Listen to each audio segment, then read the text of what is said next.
honored to be here today and very happy to be in India. And my message today will be about designing technology, but mainly about the relevance of it. Why are we sometimes using the technology to design, or sometimes we design the technology that helps us design? So I'm going to take you on a journey, and the journey starts in our home office. We are based in Rotterdam in the Netherlands. We also have offices in Paris, Berlin, Shanghai, and New York. And we have over 1,300 projects in 42 countries. This is our office where we work together, the main design hub, with a big social space where we all have lunch together every day. And these are some of our projects that we do at MVRDV. We started 30 years ago as a firm. This is our 30th birthday this year. And one of our first projects was this Housing for the Elderly project in Amsterdam. And there is a very strongly rooted social component in our work, in our DNA. In this project, we had to accommodate 100 units for the elderly in a small plot, and the units were becoming extremely tiny. And what we were able to do through investigating the regulations is cantilever outside of the plot boundary, and therefore through making these large pop-outs, not only give everyone more space, but also create a destination in a relatively poor area. So architecture can really transform and change places and urban spaces. This is the World Expo Pavilion in Hanover that we built, where we also not only focus on making our projects as public as possible, but also nature inclusive. And here we actually literally have a forest on the third floor inside of our building. This is the Market Hall in Rotterdam, and what we see here is a building that is actually also an urban space. This is a residential complex, 2 residential slabs. By actually covering them with apartments, we create a covered market hall, a food market. So the combination of architecture and urbanism in interventions and activating the city is something that fascinates us. This is the Art Depot by Mans van Beuningen. It just opened in Rotterdam. This is a unique typology. There's only one building like this in the world. It's a publicly accessible art depot where you can observe and witness how art is stored, climatized, and restored.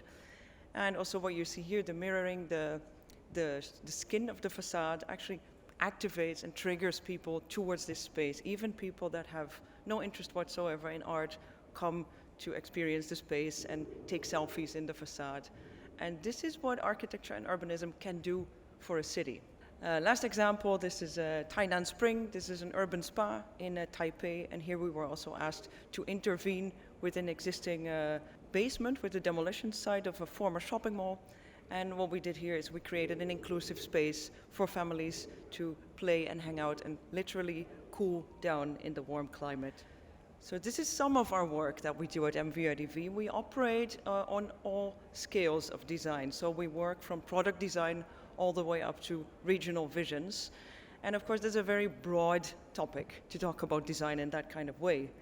The same for technology. If we talk about technology, we can think of anything from computational things and AI to fabrication technologies, for example. So I'm going to just cross-slice to some of our work to explain how and what we use within the office to make our designs real and how we come up with new projects. If this is the front side of our work, then this is some of the back side of our work. We have within MVRDV a group called MVRDV Next. It's the new experimental technologies group, and this is a group of specialists that operates horizontally throughout all the design studios in the office. And this is the things that you don't see in our projects. This is looking under the hood. We also have a collaboration with the Delft University of Technology called the Y Factory, and together with students, we research the future. We look into the future of retail, the future of leisure, but also the future of living and housing. And that's not only extremely fascinating, everybody loves speculating about the future, but it's also extremely relevant.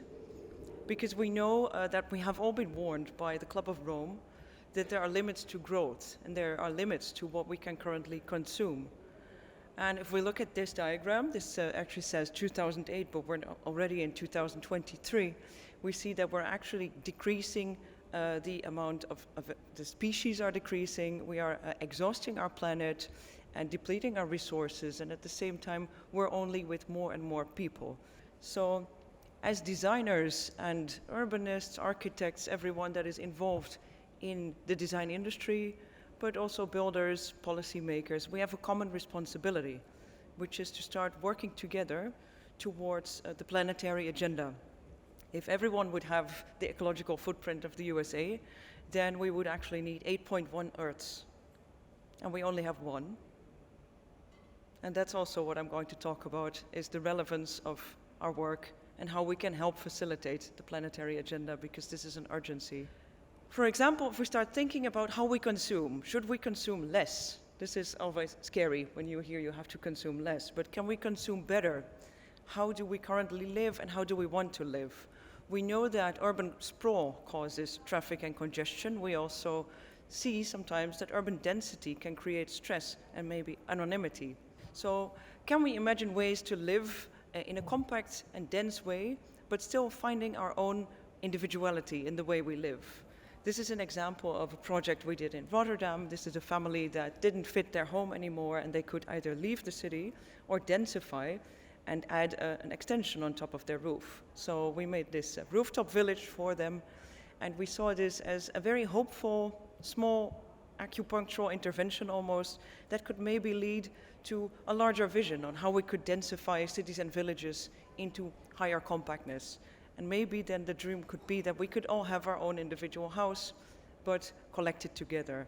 And this is a research we did together with students of the Y Factory to see if we can pack all these dreams together in one slab. This is an example of where we use technology, or in this case computational design, through building a game, and through gamification we had students fight or play with each other for the occupation of space. Everybody had to build their own dream house with a limited amount of pixels inside one envelope. And then maybe this could be a way to combine collective and individual living in a WeGo slab, and this is from ego to WeGo, collective and individual, and this is an exhibition piece that we built for the Dutch Design Week. And then we dream on. So we dream about densification on a building scale, but we also dream of the human high-rise. We dream of opening up the skyscraper. These are skyscrapers that we might think of when we hear the words big, anonymous buildings, and how can we literally find the act of opening up the skyscraper? We did a large-scale research. Every student got one tower to transform, and we literally made an army of interventions of things you could do with a tower. We were sponsored by Lego, who gave us 2 million bricks, and we actually created all these prototypes in Lego. And then we selected the 10 most successful or most feasible options that we saw the most in, and we built those in 2-meter tall models. And you can imagine what it could be like to have a barbecue or a picnic inside your high-rise, or actually walk your dog inside your tower. Then this is the exhibition of the models. They are currently on display in Centre Pompidou. Every time we get them back, we miss some bricks, but that's actually only fun that people still have the urge to interact with them. And yeah, this is a way that through research, we work towards our designs. If we talk about the human high-rise, can we make a friendly skyscraper? Then from our research that led to this building, which is actually recently opened in Amsterdam, on the Zuidas. If you fly to Schiphol Airport, you might see it on your way to the city. And this is a series of residential towers with a retail plinth, so it's a very publicly accessible building.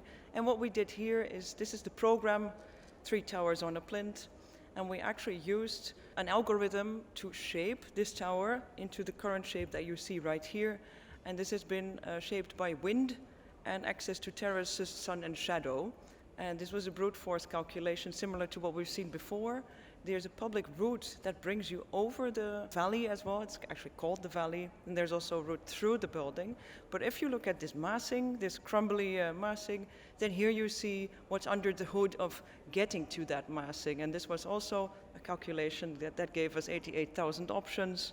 And they were rated according to performance and to the criteria that we gave to this volume. So the red ones are performing worse and the green ones are performing best. So in the end, we were able to find the best configuration for this specific volume. And then if we look at the facade, of course, it's a very rough and crumbly building, very organic. No corner is the same. How do you create a facade for something like that? And also here we wrote a software that actually draws the facade. If you would use a regular brick bond facade for this, you would be left with a lot of remaining pieces and leftovers. And actually every corner and angle of this building had to be calculated. So we created a custom workflow from rivet to rhino to grasshopper and back that created an extremely high level of precision where we calculated and drew 44,000 tiles and 27 revisions. This is what the script itself looked like. It's like a three-dimensional book, almost. And this is the final result. And it has very high precision. And what we were able to do is all the tiling of this project came from a stone quarry in Spain. And it was actually all B and C grade tiles because they all had little mistakes in them, like little crystalline pockets or clouds or color differences. And on a smaller scale, you would see that. But on this type of scale, it blends together really nicely and it becomes one entity even though all of the tiles are a little different, but that's how we were able to utilize these tiles actually with zero minimal loss because they were all cut according to exact measurements on site. We were recognized as the best skyscraper of 2022 and this is just another example of how coding and design can go together and work in each other's use. Then let's go to a very old book that we published 25 years ago. Maybe some of you know it, Pharmax, and already inside Pharmax we are dreaming of designing with the sun and designing with the environment. And what you see here is a study, a theoretical study, that looks into densification of a courtyard block and how can we maximally densify without adding any shadow. And that's actually by cutting away all these corners that you see. And from a research or from a vision, we went to a project which is in Bordeaux. So I'm going to take you to France. This is a master plan former military barracks area where we said we keep everything that's there, all the existing structures, all the railways, and we maximize and utilize the land that's available. Then we extrude all the volumes up to maximum height, and then we start cutting away, first according to daylight regulations, which is 45 degrees, and then to sunlight regulations, which is 20 degrees to the south. We are also friendly to the neighbors, so also there we cut off something, and we divide the parcels in 128 different parcels. So every architect, every plot was given to one architect to maximize differentiation. And these are shapes that you would normally not design. If you would be sitting down and drawing this, then you would probably not come up with this. But this is phase one. This is built. It's 50% social housing, and all the parking is integrated inside of the volume. And this gives you very intimate small streets and collective courtyard gardens. And also you see a bit of phase two and the other buildings happening on the right-hand side. So in the future, this will become a complete district that's shaped by the sun. And I would be very curious to see if we would do something like this in India. Of course, you would do it with the shadow, probably. So it's working with the local climate and local conditions is something that can steer your design and inform your design. Here you see one of the streets with all these roofscape lines going on. We kept everything that's there on site, the existing structures, and there's now a complete activation of the entire area going on. It was a kind of a derelict area, and it's now completely vibrant and turned into a true makerspace and a very lively area and a new destination in Bordeaux. Then from a project, sometimes we go back into a research. So we have a constant feedback loop between research and design and back to research. So we build on what we have, and we always take a step further in deepening our investigations. And we're going to go to Rotterdam. Rotterdam is the high-rise city of the Netherlands. It was completely bombed in the Second World War, making it the high-rise city of the Netherlands. And whenever you have high-rise, you have potential dangers to the quality of the public space. If you build towers, there's a danger of getting fall winds and lots of shadow and, let's say, unpleasant public spaces. So the city has developed regulations to protect the quality of the public space. And that's done through a maximum height. And by safeguarding a maximum height, you safeguard not having shadow on your public spaces. Again, here we play with sun and shadow. Here the dialogue might be completely the opposite. But in the Netherlands, this is the case in Rotterdam. And what we see is an opportunity to actually reread the regulations or reinterpret the regulations, because you can actually, as you see on the right-hand side, you can build as high as you want, as long as you just don't build in that one specific area where you're casting a shadow. So we developed a script for that, a software that actually takes the entire high-rise regulations. These are all the areas that are protected in the city where you cannot cast any shadow. And through a voxelization exercise where we take every plot in the city, we fill it with small blocks, pixels, we calculate each of these pixels and we can evaluate them. What we see is this is a maximum height extrusion, and this is the city with maximum addition of potential square meters without any extra shadow. Blue shows where you can add a bit to the existing city, and red shows the areas where you have huge densification potential. And we use this for three things. We use this to engage in a dialogue with the city, to have a discussion with them about their own regulations and how we can become smarter in making urban regulations. It's also a tool for developers to assess where the biggest development potential is. And it's also a tool to look at other urgencies within the city, for example, pollution, noise, air quality. So the three-dimensional urban mapping of cities is something that we see a lot in, and the city of Rotterdam was very excited to see this, and that led to another collaboration we have with the city. And that's about roofs. So we're going to go to the roof.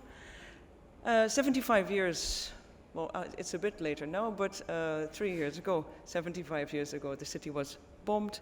And to celebrate the reconstruction of the city, as a commemorative gesture, we created a temporary installation, which is these stairs. It's a scaffolding installation of stairs that actually bring you up to the roof of the building that's next to the central station in Rotterdam. This is a monumental building, and the roof is not accessible. And actually, the roofs of our buildings are a completely forgotten layer in the city. Like, we have a lot of flat roofs, they're unactivated, unused. And to bring attention to this phenomenon, we created these stairs. We had 350,000 visitors in 2 weeks, so 1,000 people per hour were queuing to just go up these stairs and literally see the city from a different perspective. So this meant something. There is an appetite for this, for new layerings, new adventures in the city, and unlocking this potential. So here we created a rooftop catalog, and this rooftop catalog had all sorts of examples of playful interventions you could do with your roof to contribute a bit and to help the city, for example, with energy production or water retention, or maybe adding a top-up and some extra housing. So this is a very interesting dialogue to have, how the city can help itself by unlocking new layers. Then the city came to us and they asked us, you made a software for sun, can you also make a software for roofs? And that's what we did. So the city of Rotterdam defined different categories of roofs.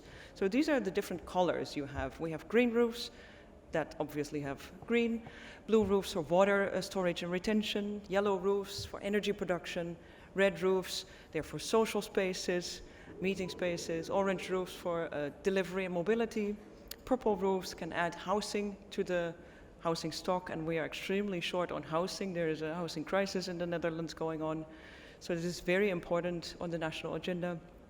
Grey roofs for services and utilities, and we even have gold roofs, and those are the best because they're suitable for everything. And of course, can we quantify impact of these roofs? So how much water can we store? How much energy can we produce? How many square meters of housing can we add? Following that, we first built a prototype of what a rooftop activation could be like on a larger scale. This is the rooftop walk in Rotterdam, and this would take you along through a series of roofs and showcase sustainable interventions on roofs, like wind turbines, smart rainwater barrels, also energy production. And there is a true, what started with one stair became a true rooftop movement in the city of Rotterdam. Also here you see a roof that we built overlooking the depot, also a temporary installation where all the panels were actually recycled into second and third use.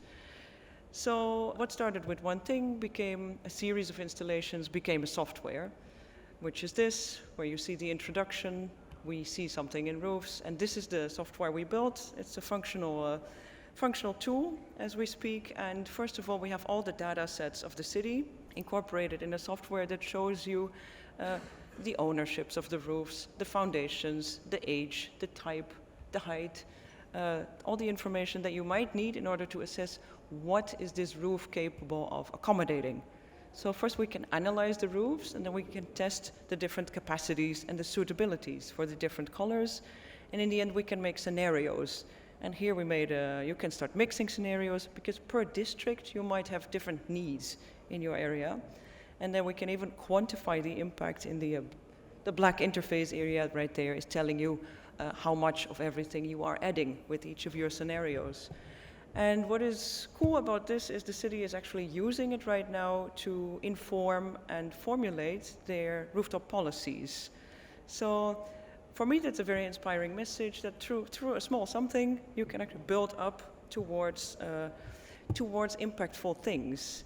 And other cities in the Netherlands heard about this. They're now also engaging in a dialogue, and we're also now talking to other international cities with large roofs. So it's becoming a bit of a movement. And this is very hopeful. Reusing the existing, we've seen it already now with roofs, but every building deserves a proper transformation, but also products need a transformation. And I'm going to show you Delta Light. They actually have a stand somewhere here on ID. We have a lighting design for Delta Light, and it's completely made of cut-offs. So the remaining profiles that come out of Delta Light production are all just the small pieces of aluminum profile that got off and are left over. We developed a software that's the profile mixer, and with that we get insight into what's in stock in terms of cut-offs and how can we generate new designs with that. And this is the High Profile series by Delta Light. We won the Lighting Design of the Year 2022 with the zine with this product. And yeah, this is an example of creative reuse and consume, well, not necessarily consume less, but consume differently. And here you see one of the examples with all the profiles going on inside that huge block light. We have also did a facade design for Bulgari, and what you see here, Bulgari is of course a very luxurious brand, and they wanted to play with the idea of jade, and this natural stone, this dark green jade, and what we actually did is we created jade out of old beer bottles. So here you see the process of crunching and recycling and producing a material that actually has a similar appearance, and it's completely made of recycled glass, but it is featured in a very high-end, luxurious brand of Bulgari. So this is built and realized. And yeah, product design, urban transformation, reuse is everywhere, and reuse is exciting. Even in China, where mainly there's a culture of wanting to build, and build a lot and build fast. And this is a building that was nominated to be demolished. Instead of demolishing it, we made a catalog of interventions that you could do with this building, and it was transformed and salvaged from demolition, and it's now a creative hub in Shenzhen. And here you see some of the images. We were even able to put a green roof on top of it, even though it's bamboo, so it's a lightweight structure, only on the light-bearing parts of the facade. But what you see here, thinking outside the box, in China this is still a fairly unconventional approach to reutilize existing structures. Also here, the Shumyep Women's and Children's Center. This is a building that was built in the 90s, so it's very young. And our client asked us to just design something new. Instead we said, let's keep it, and let's give it a new face, a new facade. And we created a happy, colorful place with also a facade that works with passive strategies, with shading, including natural ventilation strategies. So in terms of operational carbon and passive strategies, we were able to help. And by not demolishing this building, we saved 11,800 flights from Amsterdam to Shenzhen in terms of embodied carbon in the concrete. So we would like to also bring a very strong message across, especially in China, about the opportunities of reuse, and that this is a win-win scenario. Quickly back to France again, to Lyon. This was an existing shopping mall from the 70s. As you can see, a very specific facade with lots of concrete and a very closed building. And our client asked us to make this open and transparent, open up this building. So here you see the original facade panel and the digital twin that we made. And through an algorithm, we evaporated this existing concrete panel into something that dissolves from the original panel into glass. Here you see the, let's say, the draft from the script that we made, applied onto the facade in the renders, and actually what you see here is almost the evaporation of the building into what it currently is, and it's you can visit it in Lyon, so it's built and opened. And then prioritizing people. This is maybe one of the most important things that I think we should all be talking about, is how can we make our spaces and our streets and our cities more open and inclusive and safe and happy and inspiring. Now, this doesn't look very inspiring. This is the street to our office, empty street with lots of cars, and COVID hit, so all the shops had to close down. And what we did is we actually proposed a car sharing system where people could not use their car for 6 months and instead use a share car. And one shared car replaces 5 regular cars, and that brings 50 square meters of public space per car. And we were able to utilize all of that space. So here's one of these cars. Utilize all of that space to actually bring the streets back to life. The shops could open again, the cafes could open again. And this is a form of, I would call it, urban activism that we've seen before, where you can actually transform your neighborhood and bring new ideas and actually test them out. And then something else that's extremely important, and also specifically in India, but also in the Netherlands, we live, my house is 6 meters below sea level, is designing with water. This is the city of The Hague in the Netherlands, and as you see in this image, there used to be canals in the city of The Hague. And the canals were the infrastructure a long time ago. We used them for goods, for deliveries, mobility, transportation.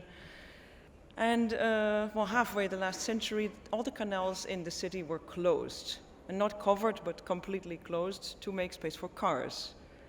And you see that also here in this beautiful image of what the city used to look like. And also here, the canals were completely eliminated from the city and replaced with concrete. And this is, of course, a phenomenon that we all know now with heavy rains. There's no space for the water. And yeah, covering everything with concrete doesn't help. Also here you see the previous and the current situation in the city. So we have a dream, which is to bring back the canals to the city. And this is a map of the existing and the canals that that disappeared, essentially. And we mapped out where the opportunities are within those canals, how difficult would it be to bring them back, and what kind of canals could those be.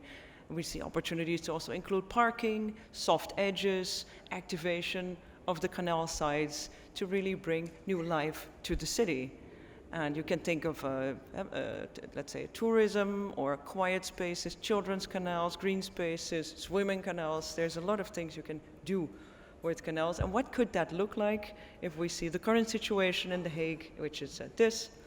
Then imagine if we actually bring back the water into the city and we have a resilient network, a resilient blue network within the city that gives space for ecology, for sports, for transportation, and simply makes your city so much more wonderful. And also here in these images you see the impact of what it could have and what future The Hague could look like. And then you might think, yeah, Sanne, this all sounds great, but how is this, what does this really do with my city? Because it's a dream, it's a vision, but can you quantify the impact? And actually we can quantify the impact of this intervention, because if we would do this, we would add 10,000 square meters of blue surface, resilient surface water, 50% more cyclists and 20% more pedestrians, 40% more green, and also space for biodiversity, nature inclusiveness. And most importantly, we get rid of over 60% of the cars that are currently in the city center. We reduce 145 tons of CO2 per year and a lot of noise, not to mention air quality. And what is even potentially more interesting is that the value of all the housing, retail, real estate that faces a canal is going to dramatically rise. So this is almost one of those win-win situations where everything gets better. So this is our dream for the city of The Hague. And then we're going to talk about designing with infrastructure. And if we talk about designing with infrastructure, we're going to go to Seoul, South Korea. And this is a derelict, this used to be a derelict flyover that runs straight over the central station of Seoul. This flyover was not suitable anymore for use by cars. There was too much heavy traffic and it had to be shut down. And instead of demolishing it, we turned it into a national park, which is kind of the local highline of Seoul. Our dream was to actually completely cover it in soil and make it into a forest, but that was not possible because of the weight. So we made a catalog of different pots, different planters, but also a little libraries, cafes, bars. And by doing that, we were able to make all the plant species of South Korea sorted from A to Z. So depending on where you start with the azalea or I forgot what the name was of the plant with the Z, but you can learn about the species of South Korea here. And it really became a green public corridor. And also at night, it activates and brings life to the city. So now we've seen some examples of how prioritizing people, designing with water, with infrastructure, with landscape, how these things can help the city become better. And now we go to Delhi, because we also have a dream for Delhi, and that's the Barapula Springs. And there are challenges with New Delhi's water and waste management, and they are severe and acute also in Delhi itself. We have flooding, water scarcity, pollution, and issues with sanitation. These are some images of the Barapula drain as you currently find it. I'm sure you all know it.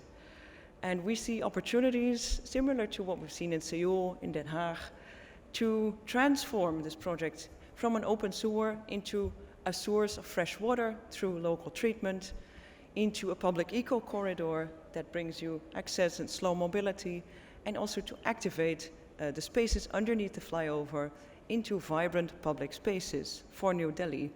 So actually, from a problem, the Barapula drain can become a solution, and it could become a replicable strategy built on the foundation of New Delhi's existing infrastructure.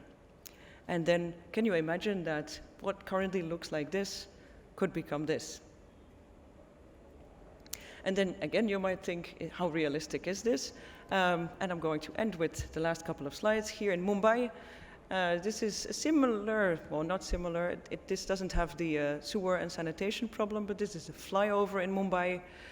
And we were approached by someone who saw the Barapula drain on our website, and we developed this project together, where we made a catalog, again, of interventions underneath this flyover.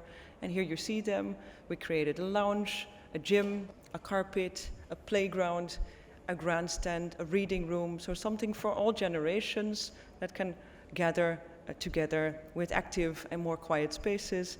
And we realized this project, so this is built in Mumbai, and it's called the One Green Mile. And here you see some of the spaces, and these are examples of what you can do with something that is currently leftover space in the city. And through doing these kind of interventions, you can bring so much with small interventions. Here you see it also at night. It's safely lit, it's an inclusive space, it's a happy space, and it's active space. And also here you see it's well lit and landscaped, also a space that can accommodate water and resilience, and a happy, adventurous place for all. And I wanted to change the text because we were nominated for Building of the Year, but I just heard we won the award. So in the category Public and Landscape Architecture in Mumbai, the One Green Mile is actually an example of how we can work towards the cities of the future that need to be safe and happy. They need to be inclusive and healthy, well-connected and responsible, biodiverse and resilient, and of course regenerative and carbon neutral, energetic, self-sustaining, circular and simply beautiful.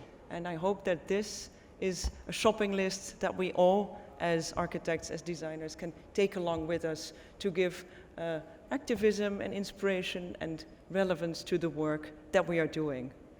Thank you so much for your attention.